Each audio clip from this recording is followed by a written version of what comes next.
Isang maliwanag na hapon sa school food court. Pagod at gutom si Ben galing sa mahabang klase. Naghahanap siya ng makakain hanggang sa makita ang kanyang paboritong stall. Agad siyang lumapit sa counter at binati ang nakangiting tindera.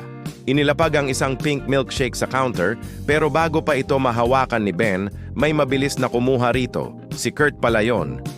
"Ako ang nauna," seryosong sabi niya habang nakatingin kay Ben. Binayaran ni Kurt ang milkshake at naglakad palayo patungo sa isang bakanteng upuan. Naiwang tulala si Ben, pero dahan-dahang napangiti. Pareho pala sila ng paboritong flavor. Mabilis siyang umorder muli ng isa pang pink milkshake para sa sarili niya.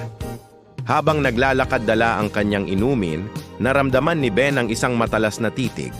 Nakatingin sa kanya si Kurt ng seryoso at tila galit ang mga mata nito.